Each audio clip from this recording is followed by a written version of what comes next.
चलो मुझे पूछना पड़ेगा, ऐसे मैं डेट नहीं बता सकती फिक्स।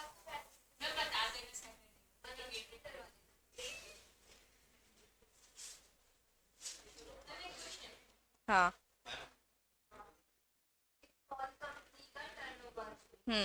40।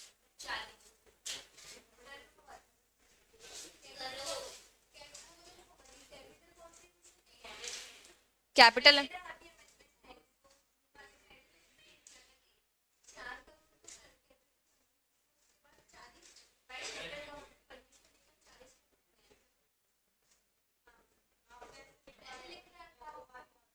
दिखाओ।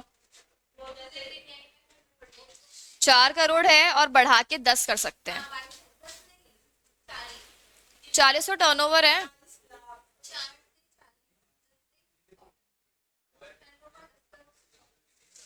अरे उल्टा बोल रही हो।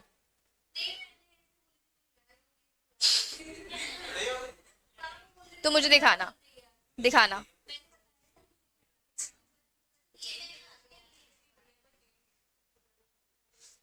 रुको ना, इस पे सर्च कर लेते हैं। करना तुम भी। कुछ नहीं करना। कॉपी निकालनी है।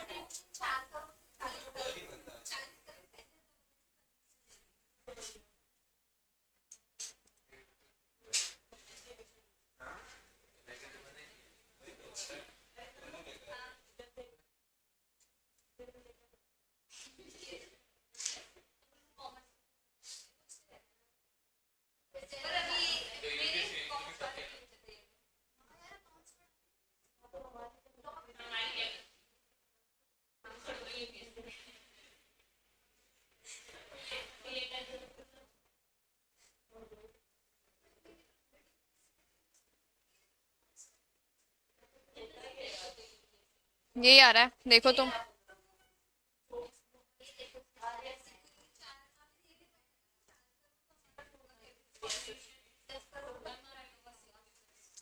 4 करोड़ अभी है, फ्यूचर में बढ़ाकर आप उसको 10 तक कर सकते हो अगर सीजी करेगा तो। नहीं, मेरी मम्मी कम पढ़ रही, जो तुम भी ये सवाल पूछोगे अब मेरे से। हाँ बिल्कुल। इनएक्टिव कंपनी जो काम नहीं कर रही, इनएक्टिव कंपनी को स्टेटस लेना पड़ता है ताकि वो डोरमेंट बन पाए।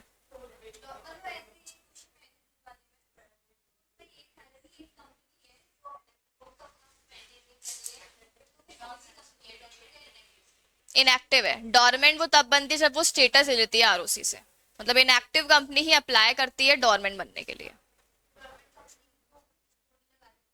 हाँ नहीं लगाती, बट पहले तो आप इनएक्टिव बने हो। इनएक्टिव कंपनी आरओसी के पास जब जाएगी तो आरओसी उसको बोलेगा कि अब तुम डोरमेंट हो, फिर वो डोरमेंट बनेगी। 3 अपन ने वो लिखे हैं ना, पॉइंट्स लिखे हैं अपन ने, देखना ना 3 पॉइंट्स में वो लिखा हुआ है कि उसके सिग्निफिकेंट ट्रांजैक्शन नहीं हो रहे, बिजनेस नहीं कर रही, या वो रिटर्न फाइल नहीं कर रही, फाइनेंशियल्स फाइल नहीं कर रही, उन तीनों में से कहीं पर आ रही है तो इनएक्टिव है। उन 3 पॉइंट में से कहीं पर आ रही है तो वो क्या है, इनएक्टिव है। हाँ हाँ, तीनों में आ रही है तो वो इनएक्टिव है, फिर वो इनएक्टिव कंपनी डोरमेंट बनने के लिए एप्लीकेशन लगाएगी। अगर इन 3 के डेफिनेशन में से कोई पॉइंट आएगा तो इनएक्टिव लिखना है। ठीक है। पहले डिफरेंस यही है कि इनएक्टिव आप बन गए। अब आपको इनएक्टिव हो तो काम तो सारे करने ही चाहिए थे, पर नहीं करे तो आप नॉन कंप्लायंस में होगे, तो आप स्टेटस ले लो। इनएक्टिव बन गए आप, पर हो तो कंपनी, कंपनीज एक्ट की बात तो माननी पड़ेगी। ठीक है। जैसे तुम लोग हो यहाँ पर, तुम बिना बताया अगर चले, अब वो खुशी थी, वो बताकर जाएगी तो हम उसको ऑनलाइन शिफ्ट कर देंगे, बताकर नहीं गई तो हम तो क्या अज्यूम करेंगे कि आपको तो ऑफलाइन ही था, तो आप चले गए तो अब निकलो ऐप से। पर अगर वो बताकर गई है तो हमने उसको बना दिया डोरमेंट। अरे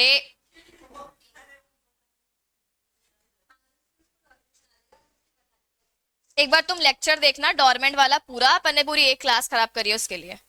इनएक्टिव कंपनी जो होती है, इनएक्टिव कंपनी मतलब जो काम नहीं कर रही। ठीक है। वो इन 3 पॉइंट्स में आ रही है, काम नहीं कर रही।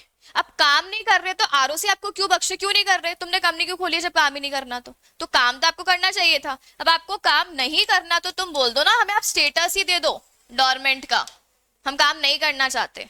तो आपको स्टेटस लेना पड़ेगा किस कंपनी का? डोरमेंट कंपनी का। Refer lecture. डोरमेंट कंपनी में मैंने पूरा समझाया है क्यों बनती है, कैसे। अरे असेट होल्ड करना है फ्यूचर के लिए, या फिर पेटेंट वेटेंट होल्ड करना है। तुमने वो क्लासेस नहीं देखी है क्या? पूरा एक लेक्चर है, ऐसे एक बार में समझ नहीं आएगी डोरमेंट कंपनी। इनएक्टिव भी कनेक्टेड है, डोरमेंट भी कनेक्टेड है ना? तो एक बार देखना पड़ेगा, एक बार देखो फिर मेरे से डाउट्स पूछो, ठीक है? हम्म। हम्म। सेंट्रल गवर्नमेंट कंपनी के शेयर्स होल्ड करती है।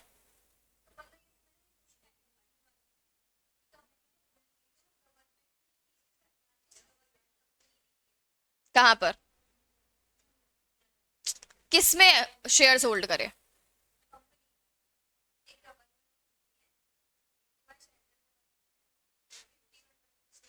हम्म।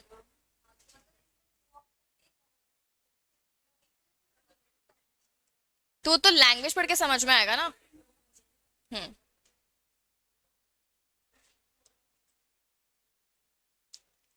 चलो करें स्टार्ट। बनाओ हेडिंग नेगोशिएबल इंस्ट्रूमेंट्स एक्ट।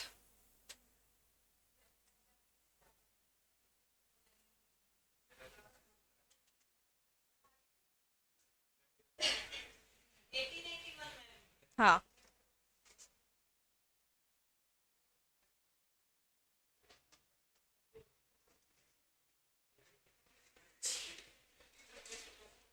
लिखो नेगोशिएबल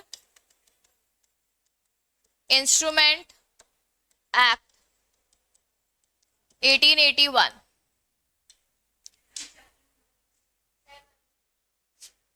जो भी है देख लो, 7 ही है क्या?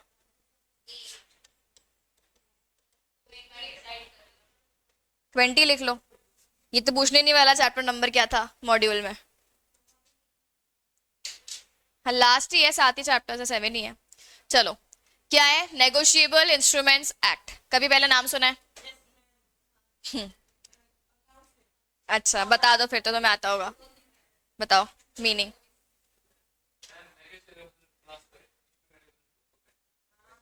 अरे वाह, ठीक है, ठीक है। और आगे? अरे बस,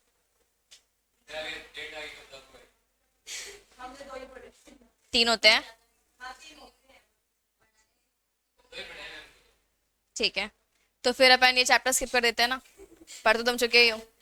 चलो देखो क्या बोला है सबसे पहले, बिल्कुल सही बोला दयानंद ने। दो वर्ड्स हैं, एक है नेगोशिएबल, एक है इंस्ट्रूमेंट। इंस्ट्रूमेंट का मतलब तो क्या होता है? डॉक्यूमेंट। इंस्ट्रूमेंट का मतलब ही क्या होता है? डॉक्यूमेंट।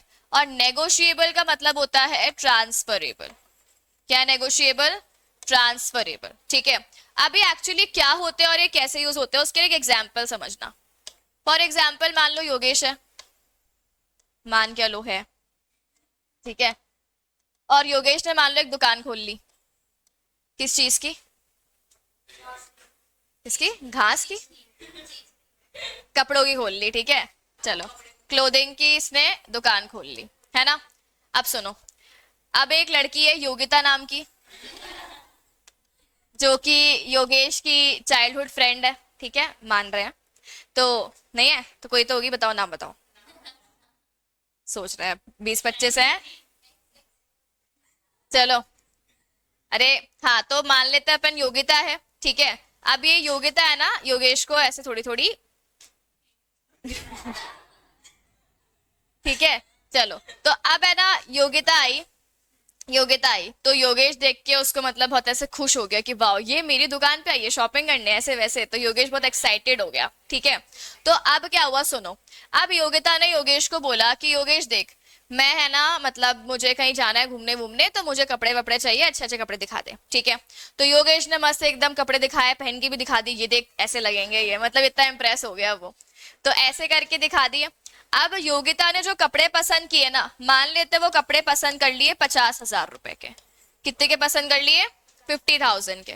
ठीक है, फिर पसंद तो कर लिया, परेशान हो गई वो। तो योगेश ने पूछा कि भाई क्या हो गया? तो बोली कि यार मैंने पसंद तो ज्यादा के कर लिए, पर अभी मेरी मम्मी ने मुझे सिर्फ 10,000 रुपए दिए हैं, ठीक है। मतलब मेरे पास अभी 40,000 रुपए नहीं है, बट मैं अरेंज करके दे सकती हूँ बाद में, पर अभी तो नहीं है, ठीक है। तो अब योगेश ने क्या बोला, कोई बात नहीं, अपनी दुकान है, आप तो लेके जाओ, अपन तो बाद में ले लेंगे, ऐसे वैसे। तो योगेश ने यहाँ पे क्या काम करा, योगेश ने यहाँ पे इसको बोला कि ठीक है, तुम्हारे पास 10,000 है ना, ओके, 10,000 तो मुझे कैसे दे दो, कैश में दे दो, और रिमेनिंग जो 40,000 है उसका अपन क्या रख लेते हैं, क्रेडिट पे रख लेते हैं, क्रेडिट सेल्स कर लेते हैं, मतलब उधार पे रख लेते हैं, ठीक है। तो योगेश ने उसको बोल दिया योगिता को कि कोई दिक्कत नहीं है, आप तो मतलब आते रहते हो, यहाँ पे दे देना, ठीक है। योगिता खुश हो गई, चली गई वो सामान लेके, है ना। अब मान लो योगेश ने कहा था कि भाई थोड़े दिन के बाद दे देना, अब उसने वेट किया, 10 दिन हो गए, 20 दिन हो गए, महीना, 2 महीना, 3 महीना, 6 महीने हो गए, अभी तक भी वो आ नहीं रही। तो अब योगेश एक दिन उसके घर पे गया, आसपास ही रहती थी, कि मैडम आपने क्या हुआ, कपड़े वपड़े जो लिए थे उसके कपड़े के पैसे नहीं दिए आपने। तो बोले दिए तो थे मैंने 10,000 रुपीज। तो योगेश क्या बोला, नहीं नहीं, आपने जो 10,000 दिए थे वो तो ठीक है, बट रिमेनिंग बचे हैं ना 40,000 रुपीज, उसका क्या? कौन से 40,000? मैंने मैंने कब बोला कि मैं 40,000 दूंगी? तो योगेश ने क्या बोला, कहा था आपने? बोले नहीं, मैंने नहीं कहा था, तुमने कहा था कि मैं तुम्हें देने के लिए रेडी हूं, मैंने तो हाँ ही नहीं बोला। तो अब क्या बोली वो, देखो मैंने कपड़े तो 2-3 बार ही पहने, तुम्हें अगर चाहिए तो अपने कपड़े वापस ले जाओ, पैसे तो नहीं मिलेंगे, क्या प्रूफ है? अब योगेश ने क्या बोला, मैं केस कर दूंगा भाई, होगी तो अच्छी लगती है मुझे, तो क्या हो गया, केस तो मैं करूंगा, पैसे तो पैसे चाहिए, बिल्कुल कर दे केस। तेरे पास कोई प्रूफ है? कुछ भी प्रूफ नहीं है, कुछ लिखवाया ही नहीं उसने, पागल हो गया वो तो, भावनाओं में है क्या? आप कोई प्रूफ ही नहीं लिया उसने, तब वो कोर्ट के सामने ये कैसे प्रूफ करेगा? कोर्ट तो एविडेंस मांगेगी ना आपसे भाई, कि भाई प्रूफ लेके आओ, तो आप कैसे प्रूफ करोगे? तो अब या तो आप कुछ राइटिंग में उससे लेते, तो इसीलिए क्या बोला, कॉमर्स में क्या रहता है, आप हर चीज का ना प्रूफ रखो, कोई आपका कितना ही अच्छा फैमिली वाला हो, जानकार हो, आपके पास क्या होना चाहिए, प्रूफ होना चाहिए। तो जब भी हम क्रेडिट पे कोई सेल करते हैं, सप्लाई करते हैं, तो उसके लिए ये एक्ट बनाई गई है कि आप कुछ इंस्ट्रूमेंट्स का यूज कर सकते हो, जब भी आप क्या काम कर रहे हो, जब भी आप क्रेडिट पे सेल कर रहे हो, तो आप किन इंस्ट्रूमेंट का यूज कर सकते हो, आप यूज कर सकते हो नेगोशिएबल इंस्ट्रूमेंट। अब ये कौन से होते हैं? तो अब देखो यहाँ पे क्या बोला कि अगर आपने 40,000 का क्रेडिट दिया है ना, तो अब आपको क्या करना चाहिए था, यूज करना चाहिए था नेगोशिएबल इंस्ट्रूमेंट का। अब ये कौन कौन से होते हैं? ये 3 टाइप के होते हैं। पहला होता है आपका बिल्स ऑफ एक्सचेंज, फर्स्ट क्या होता है, बिल्स ऑफ एक्सचेंज। फिर एक होता है प्रोमिसरी नोट, तीसरा होता है चेक, तीसरा क्या होता है, चेक। ये 3 टाइप के क्या हैं आपके नेगोशिएबल इंस्ट्रूमेंट, जो एक्ट ने बोले हैं। इसके अलावा भी होते हैं, ठीक है, मतलब पुराने ट्रेडिशन के चलते हुए आ रहे हैं, पर एक्ट 3 ही मानता है। एक्ट 3 कौन से मानता है? पहला bill of exchange, second promissory note, और तीसरा चेक। तो ये 3 मानता है, ठीक है। अब ये 3 क्या होते हैं और कैसे काम करते हैं, सुनो। सबसे पहले अगर हम बात करें बिल ऑफ एक्सचेंज की, तो देखो जो बिल ऑफ एक्सचेंज है ना, बिल ऑफ एक्सचेंज होता है ऑर्डर टू पे। बिल ऑफ एक्सचेंज क्या होता है? ऑर्डर टू पे, यानी एक बंदा सामने वाले को ऑर्डर दे रहा है कि तुम्हें पेमेंट करना पड़ेगा। जैसे फॉर एग्जाम्पल अगर हम बात करें, तो यहाँ पे कौन था, योगेश। योगेश कौन है? सेलर, है ना। और कौन थी? योगिता। योगिता कौन है? बायर। तो अब यहाँ पे हम सबसे पहले क्या पढ़ रहे हैं, बिल ऑफ एक्सचेंज पढ़ रहे हैं ना। तो योगेश यहाँ पर क्या करेगा, बिल ऑफ एक्सचेंज बनाएगा, और ये बिल ऑफ एक्सचेंज बनाकर ऑर्डर करेगा। किसको ऑर्डर करेगा? योगिता को, कि तुम मुझे कितने रुपए दोगी? 40,000 रुपए। कितनी, मतलब कोई डेट लिख दो, यहाँ लिख दो 2 मंथ्स, यहाँ 2, मतलब जितना भी टाइम पीरियड है, आप वहां पे क्या लिख दो, टाइम पीरियड लिख दो, कि इतने टाइम के बाद इस डेट पे तुम मुझे पेमेंट करोगी। तो कौन ऑर्डर कर रहा है? योगेश, जो सेलर है। किसको? जिसने खरीदा है, जो बायर है। ठीक है, अब क्या बोला, योगेश ने बनाकर ऑर्डर कर दिया उसको। अब जो योगिता है ना, उसको इस बिल ऑफ एक्सचेंज को क्या करना होगा, एक्सेप्ट करना होगा। इसके ऊपर क्या चाहिए होगी, इसकी एक्सेप्टेंस, साइन करके वो दे देगी कि हाँ मैं पे करने के लिए रेडी हूं 2 महीने के बाद। एक्सेप्टेंस के बाद ये बिल ऑफ एक्सचेंज वापस किसके पास आ जाएगा, योगेश के पास। और जब भी ड्यू डेट आएगी, मान लो 2 महीने के बाद ड्यू डेट आ गई, तो वो ड्यू डेट पे योगेश वापस से वो बिल किसके सामने प्रेजेंट करेगा, योगिता, और क्या बोलेगा, ये ले प्रूफ। मतलब पहले तो वो भावना में बह गया था, अब कोई नई लड़की आई है तो उसको अक्कल आ गई, तब वो 2 महीने के बाद क्या लेके जाएगा, उड़ाता उड़ाता प्रूफ लेके जाएगा, ये ले अब बकवास करके बता दे, प्रूफ है मेरे पास कि तुमने लिखकर साइन करके दिया है कि तुम आफ्टर 2 मंथ्स मुझे 40,000 का पेमेंट करने वाली हो, और उसको पेमेंट करना पड़ेगा। और अब अगर वो पेमेंट नहीं कर पाई तो अब आप केस कर सकते हो क्या, अब आप केस कर सकते हो, प्रूफ है ना आपके पास में। तो इसे हम क्या कहते हैं, बिल ऑफ एक्सचेंज। आप कोर्ट चले जाओ, साइन मैच होंगे उसके, फिर तो वो केस चलेगा ना पूरा, है ना, वो पूरा केस चलेगा। तो क्या बोला अब यहाँ पे, सबसे पहले अच्छा जो बिल ऑफ एक्सचेंज है, अब अगर अपन बात करें तो ये योगेश के लिए तो ये हो जाएगा बीआर, बीआर मतलब बिल रिसीवेबल, और योगिता के लिए क्या हो जाएगा, बिल्स पेबल। ठीक है, अच्छा इसमें 3 पार्टीज होती हैं, एक होता है ड्रॉअर, ड्रॉअर कौन है, मतलब योगेश, ड्रॉई कौन है, जो बेसिकली एक्सेप्टेंस देगी, है ना, और पे कौन होता है, जिसको पेमेंट मिलेगा, जो पेमेंट करेगा, जिसको पेमेंट मिलेगा। अब हो सकता है ना कि ड्रॉअर और पे सेम हो, मतलब या तो योगिता क्या बोलेगी कि मैं पेमेंट तुम्हें ही कर दूं, क्या योगेश बोलेगा हाँ पेमेंट मुझे ही करना है, तो इस केस में योगेश ही क्या बन जाएगा, पे। लेकिन ये भी हो सकता है कि योगेश बोले नहीं पेमेंट मुझे नहीं करना है, मेरे पापा को करके आ जाओ, तो पे कौन हो जाएंगे, योगेश के पापा। तो ये 3 पार्टीज होती है, ड्रॉअर, ड्रॉई और पे। और बिल ऑफ एक्सचेंज क्या होता है, ऑर्डर टू पे, आप ऑर्डर कर रहे हो सामने वाले को भाई पेमेंट करना पड़ेगा। ठीक है, तो ये हो गया अपना पहला बिल ऑफ एक्सचेंज। सेकेंड अपना क्या आता है, प्रॉमिसरी नोट। हाँ, इसमें ऑर्डर नहीं होता, इसमें क्या होता है, प्रॉमिस टू पे। अब यहाँ पे प्रॉमिस टू पे है, इसका मतलब योगिता क्या करेगी अब, हाँ अब ये योगेश है और ये योगिता है, अब योगिता क्या काम करेगी, योगिता इसको बना कर देगी, प्रॉमिसरी नोट जो है वो कौन बना के देगी, योगिता, और इसमें वो क्या लिख के देगी, I promise to pay 40,000 rupees to Yogesh on this this, जो भी आ गया है डेट, ठीक है, 2 महीने बाद 3 महीने बाद जैसा भी है। तो अब योगिता ने बनाकर दिया, तो योगिता क्या कर रही है, अभी प्रॉमिस कर रही है। ठीक है, यहाँ पे कितनी पार्टीज होती है, कौन कौन, एक तो बोलते हैं मेकर, एक तो क्या बोलते हैं मेकर जो बना रहा है प्रॉमिसरी नोट, और एक पे जिसको हमें पेमेंट करना है, जो कि कौन है, योगेश। मैं बता रही हूं ना, ठीक है, कोई बात नहीं, इसको आप बोल सकते हो। अब अच्छा चलो तुम बताओ यहाँ पे ड्रॉअर कौन है, ड्रॉअर कौन है, योगिता, बस वो बोल लो। ठीक है ना, तो क्या बोला यहाँ पे, उसने बनाया और किसको दिया, और जो जिसको पेमेंट मिलेगा उसे हम क्या बोलते हैं, पे ही बोलते हैं, है ना, या उल्टा हो जाएगा। ठीक है, तो जो बंदा, देखो जो बंदा बना रहा है ना उसको हम ड्रॉअर बोलेंगे, जिसको पेमेंट मिल रहा है उसको हम पे ही बोलेंगे। ठीक है, कोई डाउट इसमें। और तीसरा तो हम जानते ही हैं, चेक। थर्ड वाला क्या होता है, चेक। अब सुनो, चेक है ना एक टाइप का बिल ऑफ एक्सचेंज ही है। चेक क्या है, a type of bill of exchange. Bill of exchange में भी हम ऑर्डर करते हैं ना, चेक में भी हम क्या करेंगे, ऑर्डर। चेक में भी हम ऑर्डर करेंगे, लेकिन यहां पे हम ऑर्डर करेंगे बैंक को। देखो क्या बोला सबसे पहले, अब तीसरा एग्जाम्पल क्या है अपने पास, योगेश है अगेन, योगिता है। अब योगिता क्या चाहती है कि वो योगेश को क्या दे दे, चेक दे दे, तो योगिता ने योगेश को क्या दे दिया, चेक दे दिया।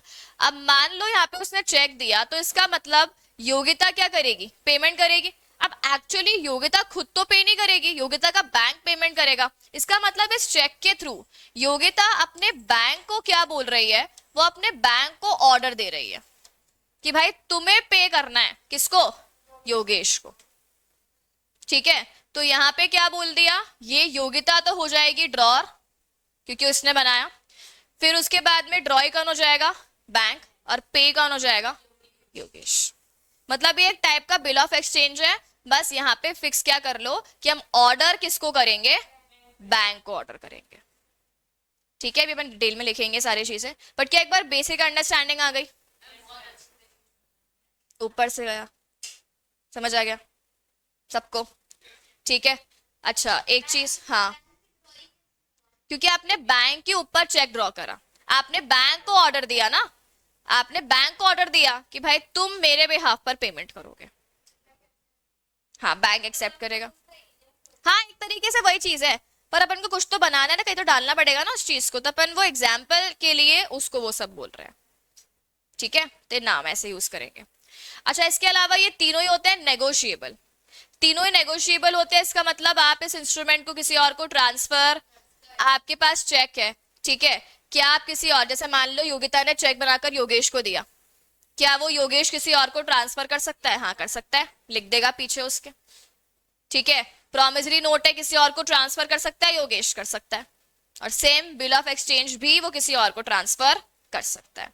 यानी आपको पैसा मिल रहा है, आप अपना राइट किसी और को ट्रांसफर कर रहे हो, कर दो, क्या दिक्कत है, आपकी मर्जी। ठीक है, जैसे मान लो योगेश को किसी और बंदे को, योगेश को पेमेंट करना है तनु को 40,000 रुपए का, तो योगेश क्या करेगा, पहले योगिता से लेगा, पैसे आएंगे बैंक में, फिर देगा तनु को। इससे अच्छा तो क्या करे, डायरेक्टली वो क्या करे, वो बिल किसको दे दे, तनु को, और योगिता को क्या बोल दे, पेमेंट किसको चाहिए, मतलब पेमेंट कौन लेगा, अभी तनु लेगी, तो पे कौन हो गया, तनु।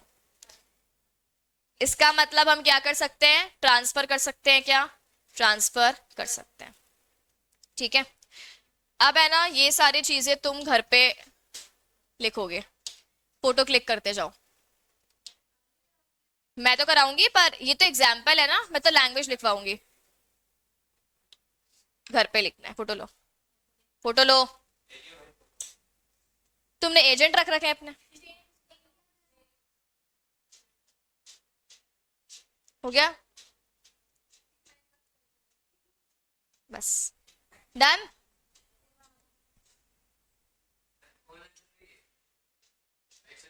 क्या, हाँ कर लो।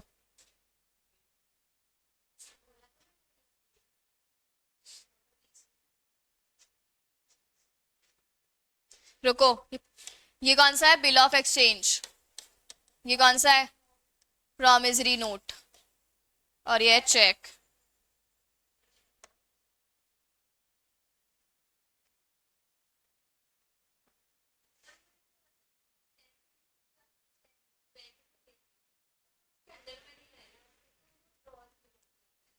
बैंक ड्रॉअर नहीं बना, ड्रॉ ही बना, देखो,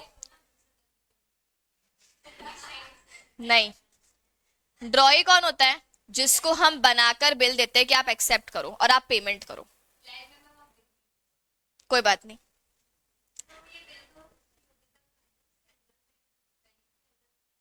योगिता है, योगिता को पेमेंट करना है ना, योगिता का पैसा कहाँ रखा हुआ है, बैंक के पास, तो योगिता क्या बोलेगी, बैंक को पेमेंट कर भाई, है ना, तो योगिता को पेमेंट करना है किसी को, वो खुद तो पे नहीं कर रही है अभी, वो बैंक को बोल रही है, तो योगिता बैंक को ऑर्डर कर रही है कि भाई तुम मेरे बिहाफ पर पेमेंट करो, तो मैं तुम्हें ऑर्डर कर रही हूँ बैंक, और बैंक को बोल रही है बैंक तुम मेरी बात को एक्सेप्ट करो और मेरे अकाउंट से पैसा दो, पे को।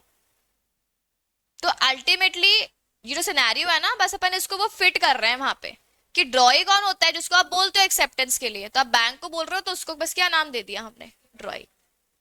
ठीक है,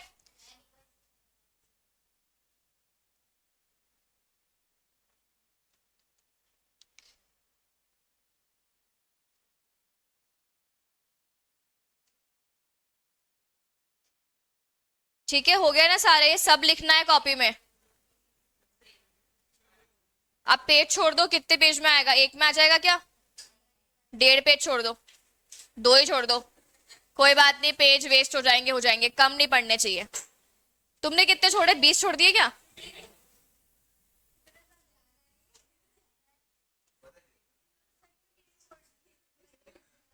लग तो यही रहा है। चलो लिखो, negotiable instrument is a document which is freely transferable.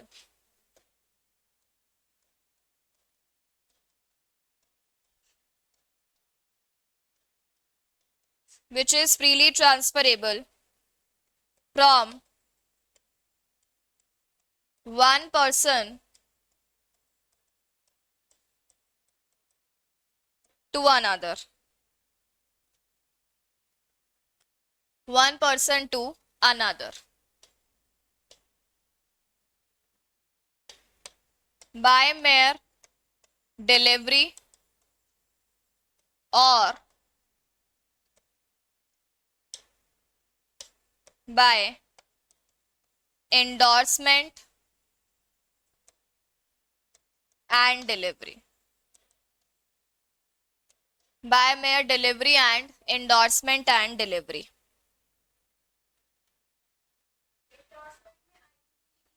दोनों आ सकते हैं। एंडोर्समेंट में आई वाला भी चलेगा और ई वाला भी चलेगा। बुक में कहीं कहीं पर आई वाला है, ई वाला भी है, तो अलग अलग नहीं है, सेम ही चीज है।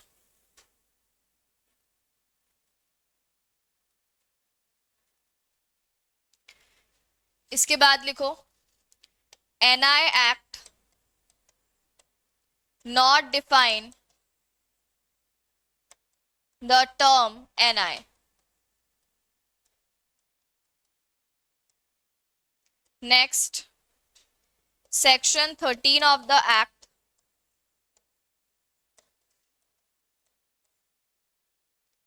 provides only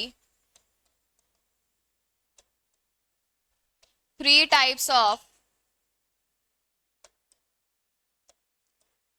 negotiable instrument. कौन कौन से बताओ? पीआई, फुल फॉर्म बोल लो तुम। Bill of exchange, promissory note and cheque. Exam में ऐसे नहीं शॉर्ट फॉर्म, तुम नहीं पूरा ही लिखो, तुम्हारे भरोसे नहीं है। बिल ऑफ एक्सचेंज, मतलब बोलने में भी हमें इतना आलस आता है। हाँ बताओ।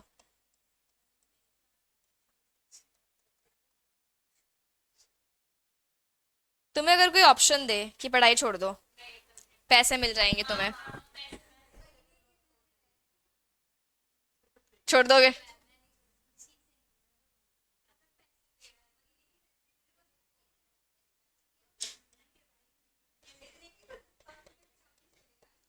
नोट लिखो,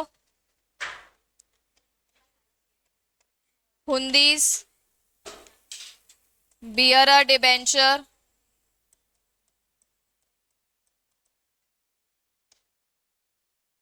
रेलवे रिसिप्ट,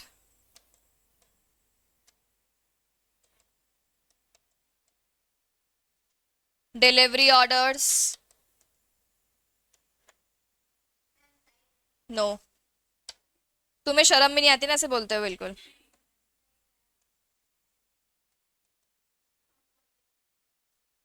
मतलब तुम मम्मी को बोल रहे हो मम्मी खाना बना दो किचन में, और फिर बोल रहे हो किचन से भी साइड हटो।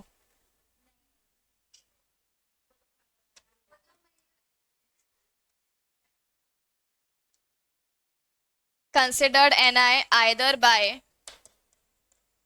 कस्टम और usage.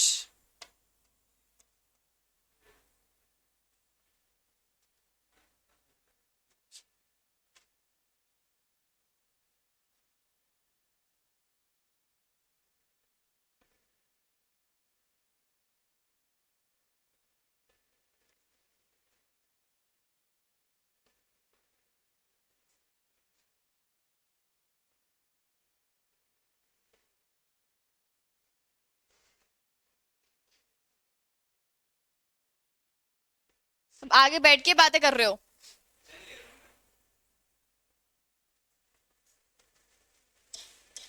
essential characteristics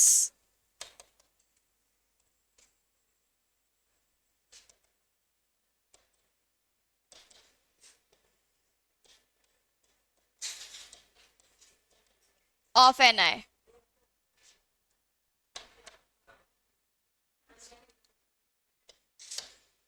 In writing, signed,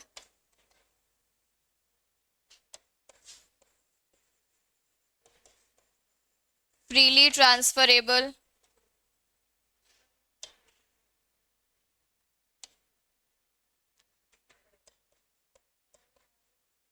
holder's title, free from defects,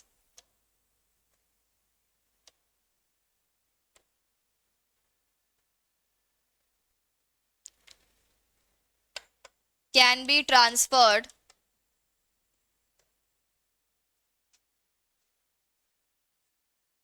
any number of times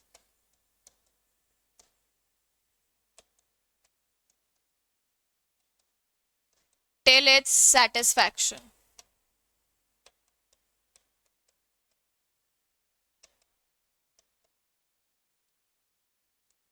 Next,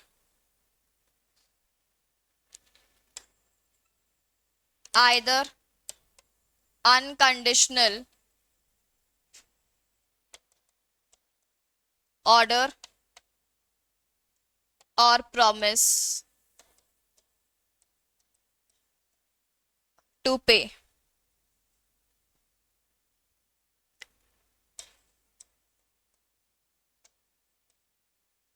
To pay money. Next, sum payable, time of payment,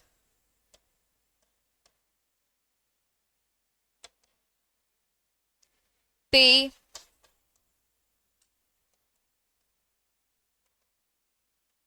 certain. Next, Ni should be delivered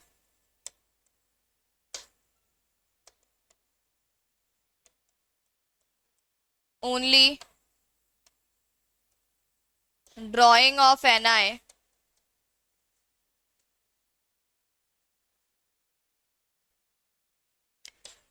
not create liability.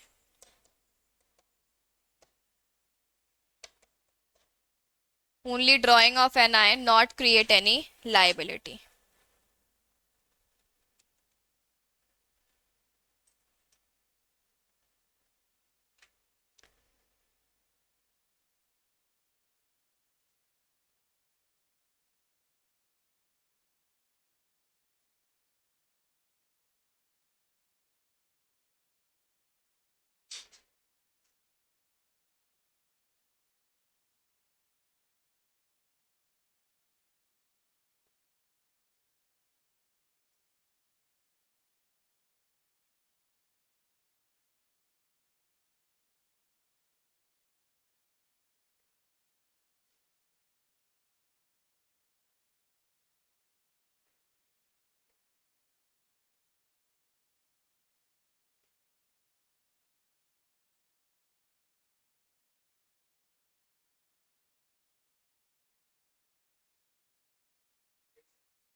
चलो देखो क्या बोला है। Negotiable का मतलब क्या होता है?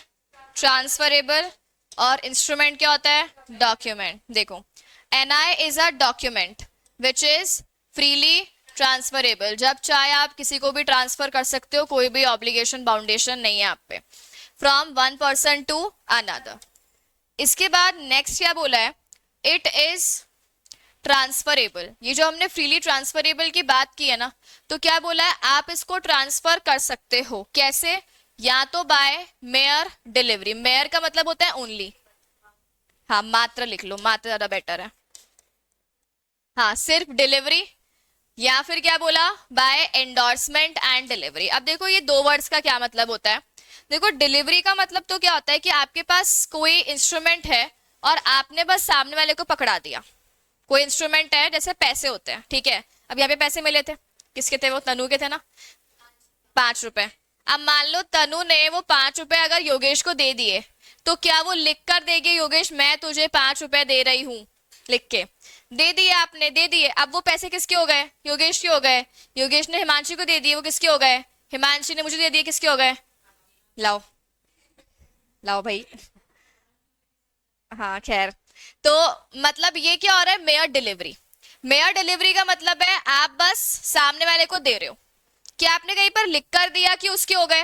नहीं, आपने बस सामने वाले को दे दिया ऐसे ही। उसे हम कहते हैं सिर्फ डिलीवर कर दिया आपने और चीज सामने वाले की हो गई। ठीक है, तो ए ने बी को, जैसे मान लेते हैं एक बिल ऑफ एक्सचेंज है, किसके नाम पे? अभी वो ए, योगेश था ना, योगेश ले लो। किसके नाम पे है वो? योगेश के नाम पे। ठीक है, अब योगेश ने क्या किया? उसको सागर को दे दिया और क्या बोला? सागर तू इससे पैसे ले लेना। तो इसे हम क्या बोलेंगे? Mayor delivery. लेकिन क्या बोला, अगर आप सिर्फ डिलीवरी से उसको ट्रांसफर करोगे तो अब यहाँ पे प्रॉब्लम आ सकती है। मान लो जैसे अभी अपनी वो पर्सन कौन थी? योगिता। अब सागर उसको लेके किसके पास जाएगा? योगिता के पास जाएगा, ला पेमेंट कर। अब वो योगिता क्या बोलेगी? तू कौन है भाई? मैंने तो पेमेंट करने के लिए किसको बोला है? योगेश को बोला है ना। तू कौन है? तुझे पेमेंट क्यों करूं मैं? तो सागर क्या बोलेगा? इंस्ट्रूमेंट मुझे किसने दे दिया? योगेश ने दे दिया। तो योगिता मान जाएगी क्या? मान लो वो मान गई और उसने मानने के बाद पेमेंट कर दिया सागर को, फिर योगेश भी पहुंच गया तो, और योगेश क्या बोले कि तूने किससे पूछकर पेमेंट किया? तुझे मैंने बोला था क्या? तुझे मैंने कहीं राइटिंग में लिख के दिया कि तू पेमेंट कर दे? वो तो चोरी करके गया था। मेरा एक्सचेंज पड़ा हुआ था, बिल ऑफ एक्सचेंज, वो तो चोरी करके भाग गया। तो अब दिक्कत तो किसके आ जाएगी? योगिता के आ जाएगी ना, कि वो पेमेंट कर चुकी और वो फ्रॉड है, वो भाग गया। तो इसीलिए क्या होता है कि हम बोलते हैं कि आप सिर्फ डिलीवरी से मत करो। आप कैसे करो? By endorsement and delivery. अब एंडोर्समेंट करने का मतलब क्या होता है कि अब योगेश है ना, इस बिल ऑफ एक्सचेंज के पीछे लिख देगा। क्या लिख देगा? कि I transfer this instrument to सागर। कि मैं ये इंस्ट्रूमेंट किसको ट्रांसफर कर रहा हूं? किसको एंडोर्स करना बोलते हैं हम इसे। क्या बोल रहा है? मैं ये इंस्ट्रूमेंट ट्रांसफर कर रहा हूं, एंडोर्स कर रहा हूं, किसके नाम पे? सागर के नाम पे। क्या चीज? हाँ बोल के बता सकता है, पर उसमें डाउटफुल चीजें है ना, क्या पता वो सही हो, क्या पता झूठ भी हो। तो वो आप कर सकते हो नो डाउट, लेकिन बेटर तरीका क्या है? Endorsement and delivery. ठीक है, तो क्या बोला? आप उसको पीछे लिख के, अब योगेश ने लिख के दे दिया कि I endorse this bill of exchange to Sagar, और नीचे योगेश अपने साइन कर देगा। अब सागर ये चीज लेकर किसके पास जाएगा? योगिता के पास जाएगा। तो वो दिखा सकता है ना, ये ले, इसने लिख कर दिया है पीछे, इसने मेरे नाम पे ट्रांसफर किया है। तो अब योगिता के पास प्रूफ है। अच्छा ठीक है, लिख कर दिया है, साइन करके दिया है, तो अब योगिता किसको पेमेंट कर देगी? सागर को। तो उसकी ऑब्लिगेशन खत्म। तो जब आप सिर्फ पकड़ा देते हो ऐसे ही, दैट इज मेयर डिलीवरी। जब आप पकड़ाते नहीं हो, आप प्रॉपर तरीके से लॉफुली ट्रांसफर करते हो, उसे हम क्या बोलते हैं? एंडोर्स करना। कि आपने इसके फेवर में कोई चीज, कोई डॉक्यूमेंट को एंडोर्स किया, उसे हम बोलते हैं एंडोर्समेंट। लिख के दे देना, और एंडोर्स करने के बाद सागर को डिलीवर कर दिया उसने। तो एंडोर्स मतलब लिख दिया, ट्रांसफर कर दिया, और डिलीवरी मतलब सामने वाले को दे दिया। तो उसे हम कहते हैं एंडोर्समेंट एंड डिलीवरी। ठीक है, तो देखो क्या बोला यहाँ पे कि ये दोनों हो सकते हैं, सिर्फ डिलीवरी से भी हो सकता है और एंडोर्समेंट एंड डिलीवरी वाला भी, दोनों ही हो सकते हैं, बट बेटर वाला क्या रहता है? Endorsement and delivery. अच्छा, एनआई एक्ट में नेगोशिएबल इंस्ट्रूमेंट जो टर्म है उसकी डेफिनेशन है या नहीं है? नहीं दे रखी है। ठीक है, क्या बोला है? बस एक्ट जो है ना, वो 3 टाइप के इंस्ट्रूमेंट्स के बारे में बात करती है। एक्ट क्या बोलती है? बस कि 3 टाइप के क्या होते हैं? नेगोशिएबल इंस्ट्रूमेंट होते हैं। कौन कौन से? Bill of exchange, promissory note, और तीसरा चेक। लेकिन एक्ट के अकॉर्डिंग 3 है ना, और भी हो सकते हैं। कौन कौन से? हुंडीज। हुंडीज क्या होते हैं? मतलब बेसिकली जो पुराने ट्रेडिशन के लोग होते हैं, वो एक तरीके से भी ऐसा इंस्ट्रूमेंट बना के सामने वाले को ट्रांसफर पे ट्रांसफर करते रहते हैं। तो ये एक्ट में तो नहीं आ रहा, लेकिन पुराने जमाने के लोग करते थे। फिर क्या बोला? Bearer, debenture. डिबेंचर जानते हो ना क्या होता है? तो डिबेंचर क्या होते हैं? हमने कंपनी को क्या दिया? लोन दिया, तो हमारे पास डिबेंचर है।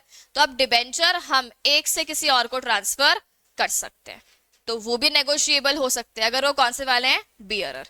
बियरर का मतलब किसी का नाम नहीं लिखा हुआ है उस पर, जिसके पास है उसका मान लिया जाएगा।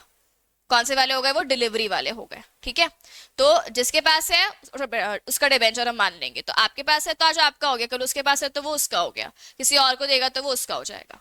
तो वो भी आप ट्रांसफर कर सकते हो।